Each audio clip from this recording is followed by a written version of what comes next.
Teka-teki kandidat calon gubernur Sumatera Utara dari Partai Golkar akhirnya terjawab. Golkar menjatuhkan pilihan kepada menantu Presiden Joko Widodo, Bobi Nasution, di kontestasi pemilihan gubernur Sumatera Utara. Ketua Umum Partai Golkar Erlangga Hartarto bilang, penunjukan Bobi sudah melalui proses yang panjang. Erlangga bahkan menyebut, dipilihnya Bobi Nasution sudah sejalan dengan suara di DPD Golkar Sumatera Utara. Golkar mendukung Mas Bobi itu berdasarkan juga masukan dari Ketua DPD Partai Golkar Sumatera Utara, Pak Ijek, dan sudah dibahas secara mendalam oleh Partai Golkar dan sudah berproses panjang. Bobi mengaku dukungan dari Partai Golkar sebagai penyemangat. Maklum saja, Golkar jadi salah satu partai dengan raihan suara terbanyak di pemilihan legislatif 2024. Kami mengucapkan terima kasih yang sebesar-besarnya kepada Partai Golkar atas support dan dukungan. Memang beberapa waktu yang lalu kami juga selalu meminta support, minta dukungan oleh Partai Golkar untuk bisa saya maju ke Gubernur Sumatera Utara. Dan alhamdulillah sore ini tadi diberikan surat tugas oleh Bapak Ketum yang tadi disampaikan akan diberikan surat rekomendasi apabila sudah ada nama calon wakil gubernurnya. Mudah-mudahan sore ini, kesempatan ini menjadi penyemangat bagi pribadi dan juga bagi penyemangat bagi seluruh warga Sumatera Utara. Mungkin terima kasih. Jika Bobi Nasution sudah mantap melaju bersama Koalisi Indonesia Maju, lalu siapa nama yang paling berpeluang jadi pendamping Bobi di Pilgub Sumatera Utara? Golkar menyodorkan ada 2 nama kadernya, mulai dari Ketua HIPMI Akbar Bukhori dan putri dari senior Partai Golkar Akbar Tanjung, yakni Sekar Tanjung. Menurut analis politik Universitas Sumatera Utara Indra Fauzan, nama kader PDIP yang juga menjabat sebagai Bupati Serdang Bedagai, Dharma Wijaya lah yang disebut jadi calon terkuatnya. Apalagi sinyal sudah ditunjukkan Bobi dan Dharma Wijaya beberapa waktu lalu yang sempat bermain bola bersama.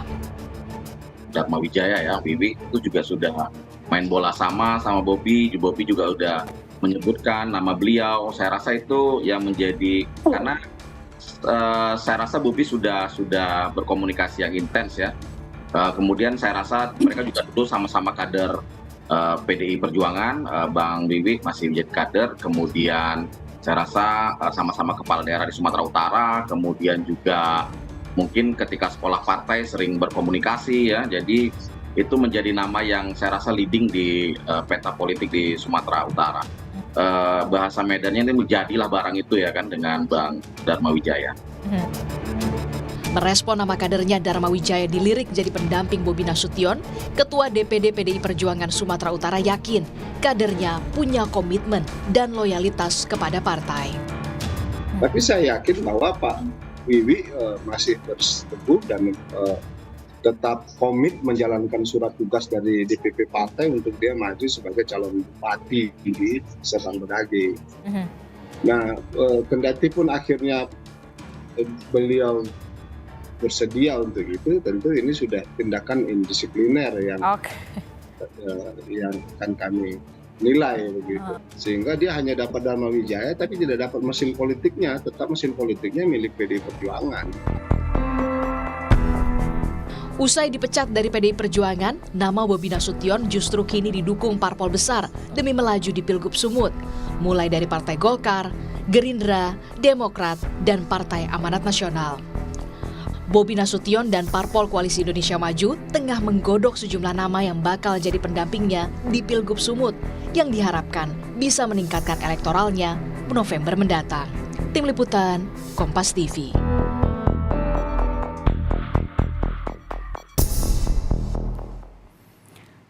Golkar resmi mendukung menantu Presiden Joko Widodo, Bobi Nasution, untuk maju di pemilihan Gubernur Sumatera Utara. Sejumlah nama juga akhirnya mencuat untuk bisa menjadi calon wakil gubernur pendamping Bobi Nasution, mulai dari nama Putri Akbar Tanjung, kemudian juga ada Ketua HIPMI Akbar Bukhori, hingga nama Bupati Serdang Bedagai Dharma Wijaya. Lalu siapa yang paling berpeluang jadi pendamping Bobi?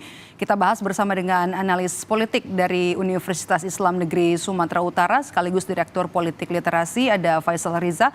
Bang Faisal, selamat sore. Terima kasih sudah bergabung bersama kami di Rumah Pemilu. Kalau kita lihat nih, Bang Faisal, makin mewah kendaraan politik bagi seorang Bobi Nasution nih. Bagaimana Anda membaca calon wakil gubernurnya Bobi? Siapa yang trending topik di Sumatera Utara? Ya, memang kalau kita perhatikan laporan-laporan media, perbincangan publik dalam 1 minggu ini, beberapa hari ini ya, itu muncul nama Dharma Wijaya dari Bupati Serdang Bedagai, sekaligus Ketua PDI di kabupaten ya. Nah, itu kan ada momentum main bola bareng, dan memang kalau kita rujuk beberapa pertemuan, itu pernah rafting bareng mereka di satu sungai di Serdang Bedagai itu kan. Jadi memang ini dianggap ya, kalau saya memahaminya, justru posisi Dharma Wijaya ini lebih seksi begitu, sebab dia kader PDIP. Apalagi Serdang Bedagai itu kan masuk dalam wilayah pesisir, wilayah pantai timur yang kantong suara jumlah DPT-nya itu cukup signifikan untuk diraih gitu. Tapi kan dia dari PDIP, Bang. Nah itu dia, karena postur koalisi Bobi di Sumatera Utara ini kan seperti postur di pusat, koalisi Indonesia Maju, ada Gerindra, Golkar, PAN, Demokrat. Nah praktis kekuatan yang penting juga harus minimal, kalau nggak bisa diraih ya dipecah, itu adalah kekuatan dari PDIP itu sendiri gitu. Salah satu caranya adalah dengan menggandeng kadernya gitu. Oke, selain nama Wiwi siapa lagi? Itu tadi dari dari laporan-laporan perbincangan ya kan.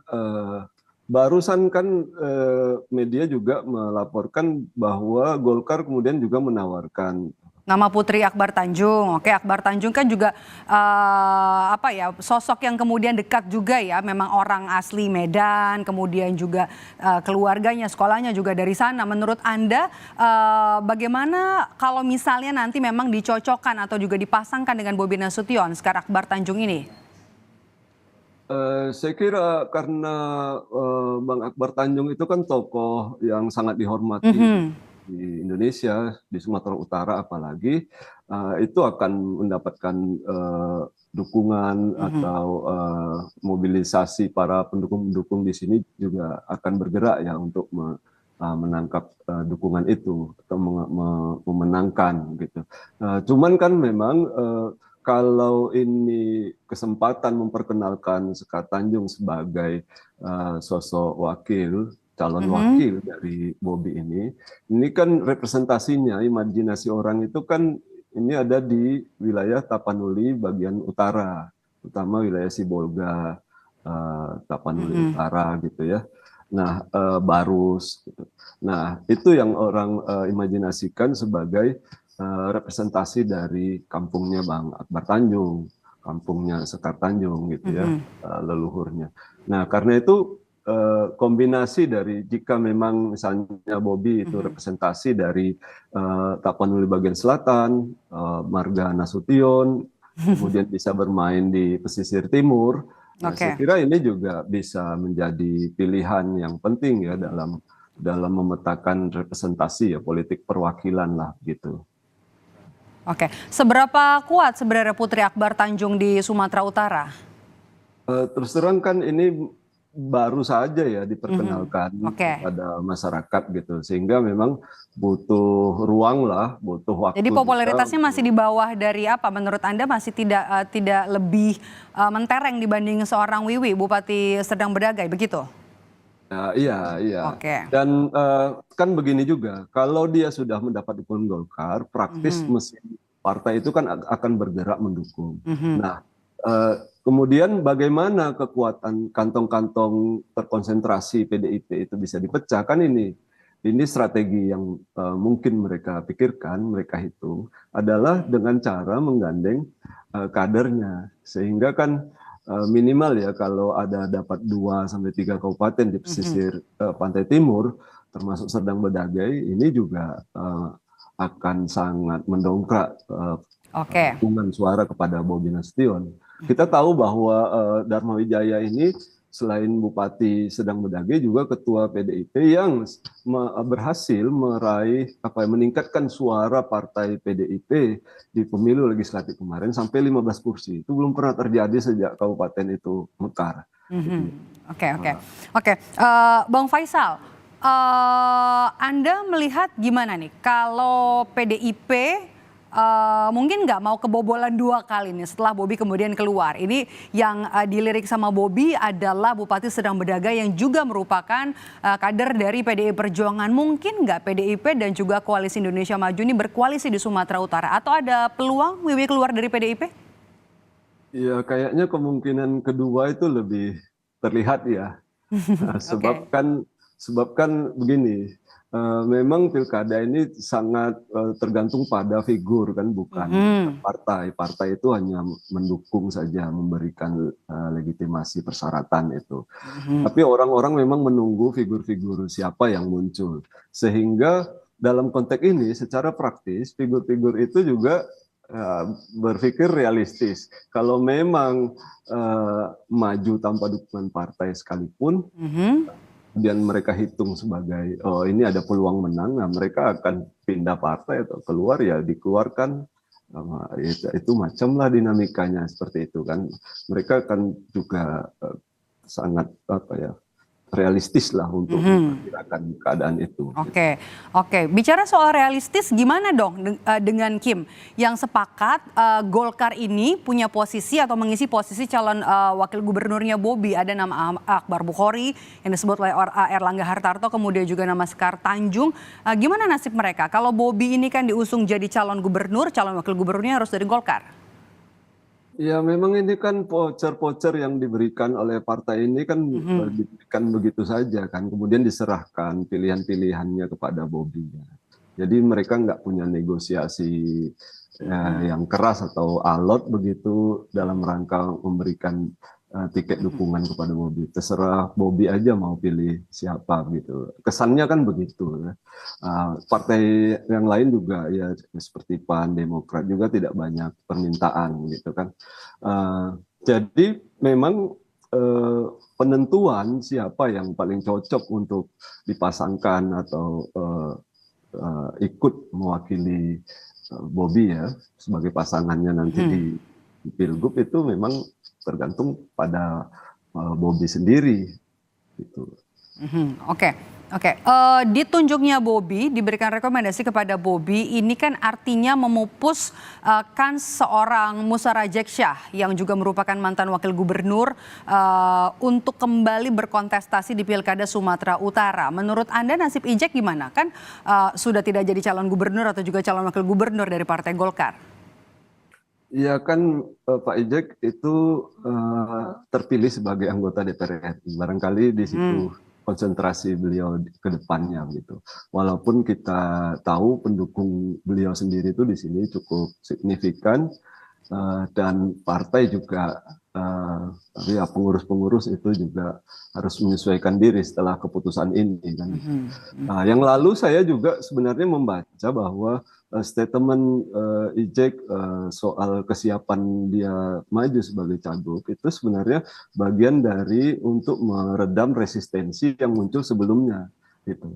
Nah, nanti di ujung ya seperti ini kita tahu bahwa di ujung dia akan berikan kepada Pak Bobi sendiri. Saya membacanya tuh seperti itu. Oke. Kalau menurut Anda, Bang Faisal, bacaan Anda peta politiknya gimana nanti ke depan? Kim kan sudah sepakat. Bagaimana dengan kawan koalisi PDIP nanti di Pilkada Sumatera Utara, Anda membacanya? Iya, saya melihat memang pesaingnya, misalnya PDIP, ada Nasdem, ada PKS itu masih terlihat alot ya dalam mendiskusikan posisi siapa yang Edi Rahmayadi berpasangan dengan siapa.